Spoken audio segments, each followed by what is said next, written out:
107th lesson. Too many experts. Despite the fact that there are many more jobs today than 20 years ago, computer operators, airline pilots, television engineers, even astronauts, unemployment remains a serious problem. We are in the age of specialization and the expert. Students are no longer safe studying a general subject like literature. To be sure of a job, they must specialize. Some people work by telling others what to do. There are educational experts, scientific experts, all sorts of expert. There is a saying which goes, "Too many chiefs and not enough Indians." Sometimes this is the case in modern industry. Also, people don't always work as efficiently as they could. There is a law which states, "Work expands so as to fill the time available for its completion." It means that if you have 2 hours to do a job, whatever it is, the job will take 2 hours, even if you could finish it sooner.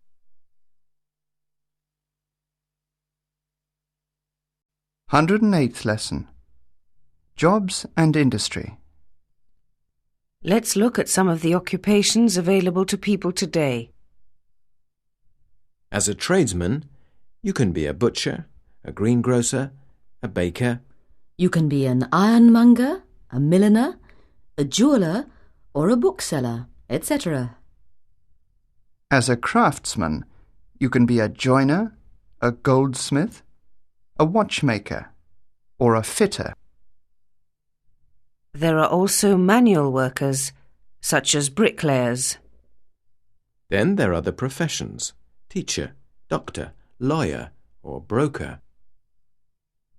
Military service was abolished in England in May 1963, so the armed services are also considered as a career. There are many problems in industry today. Strikes are frequent and often serious. The trade unions, which look after their members' interests, do not always agree with the employers. If coal miners or railwaymen go on strike, the results can be very serious for the country. Such problems are known as industrial relations. 109th lesson. Another look. We have seen many new words recently. Let's revise some of them. We should have bought a new fridge before the prices went up. No, thank you. I already have more than I need. Everyone needs money, but some need more than others. If the dockers go on strike, we'll have to stay in the ship. Unemployment benefit is available to those who need it. My son, the doctor, is 4, and the lawyer is 3. I hate walking past the jeweller's with my girlfriend. Would you look after the baby while I go to the shops? Identity cards were abolished in England after the war. My boss and I don't always agree. He picked up a penny outside the bank, and the manager employed him. If you work in this factory, you must join a trade union. We've got to agree on a solution soon.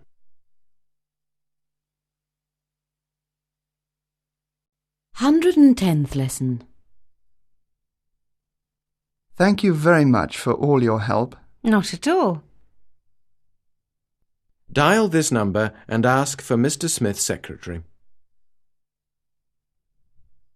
The person whose motorbike was stolen last week is complaining. That couldn't have been David. He didn't say hello. She is used to looking after people. She is a nurse. At present, she is working in a hospital, but next month she is changing jobs. I was charged 20 francs for a cup of tea in Paris. Excuse me, I'm a foreigner. Could you help me? I'm lost. But you speak English very well. I should speak it better. If I learned my lessons better, I would speak it fluently. George spent 3 months on the Riviera last year. Oh, lucky George. It's not worth buying a new record player. I might get one for my birthday. I wasn't aware she spoke Chinese. Neither was she. Horses are very strong animals.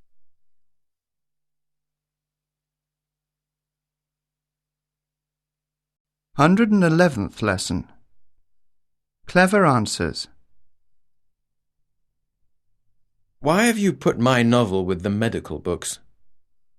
Because I found it excellent for sending people to sleep. What is wrong with this sentence? The horse and the cow is in the field. Please, miss. Ladies first. How do you protect yourself against impure water? I drink beer. Grandad, a baby was fed on elephant's milk and gained 20 pounds in a week. That's impossible. Whose baby? Ha! The elephant's. An aunt wanted to see which of her nieces was the most polite. So she put one small apple and one big one on a plate. Let's see who has the best manners. She has, said Joan, taking the biggest. Do not forget to learn a few irregular verbs from time to time.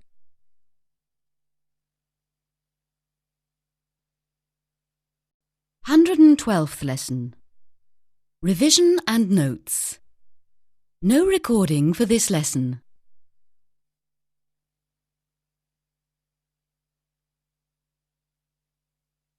"113th lesson. Another little mystery." I had a problem last week, said Mr. Hind to his friend the inspector. When my father died, I inherited his fortune of several £1,000,000. But last week, Greg came to see me. He used to be the gardener, until I fired him in December.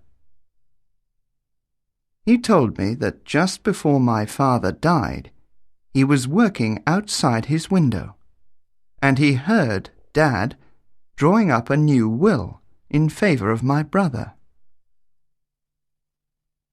My father and I had argued about something at the end of November, so it was possible that he had decided to alter the will. Greg told me that the document was in his possession and that he would sell it to me for £50,000. He said it was dated November the 31st, 3 days after the first will. So it was worth a lot of money to me.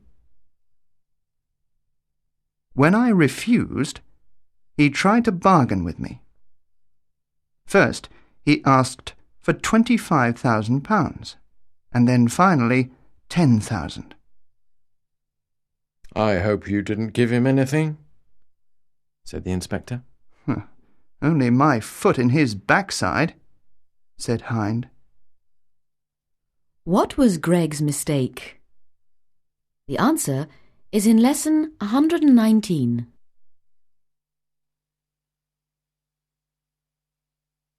114th lesson. Make and do. Here are a few examples of these two verbs. Try and learn these sentences.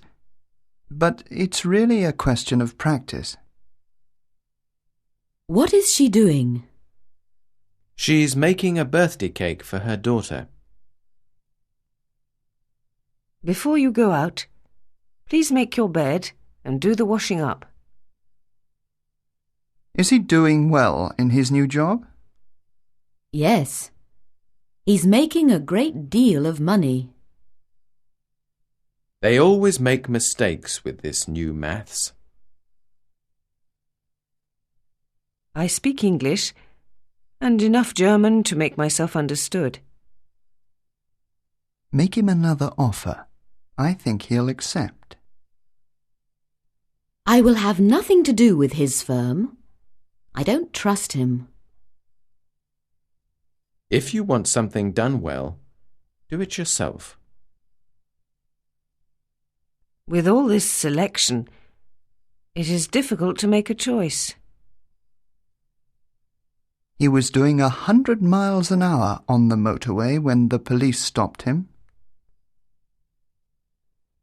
When you have read this lesson, do the exercises. At the official opening of Parliament, the monarch makes a speech.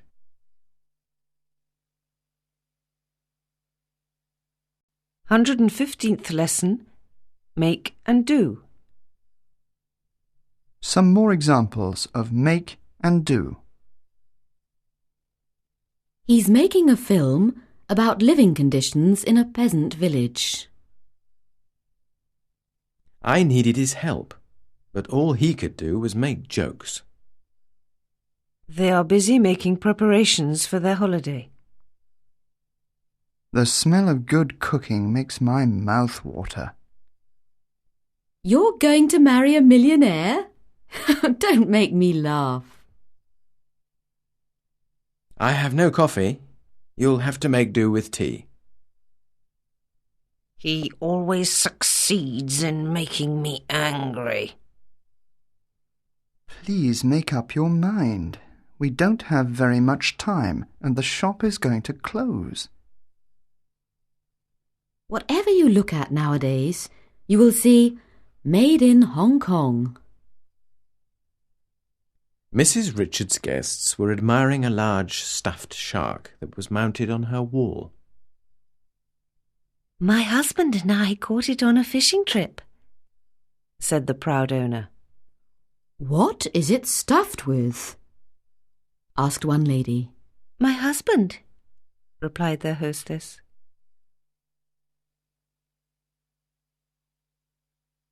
"116th lesson. Let's go to Oxford." On Sunday, David decided he would go and see his parents, who lived in Oxford. They wanted to leave early to avoid the crowds, so they got up at 6:30. By 7 o'clock, they were ready. They got into the car and set off. "Have you got everything?" said Joan. Of course I have. I rang Dad last night and told him we would arrive at about 10. They took the motorway and were soon driving quickly towards Oxford. "I'm sure we've forgotten something," said Joan. No, the presents are on the back seat, and the book Dad wanted is in the glove compartment. Our overnight bag is in the boot. What could we have forgotten? They drove on in silence. Joan looked at the countryside, and from time to time glanced at the speedometer to make sure they were not breaking the speed limit. "How far to go?" Only another 50 miles. We'll be there in an hour. Suddenly, the motor coughed, and the car began to slow down. Damn! I know what I forgot. I forgot to fill the tank before leaving.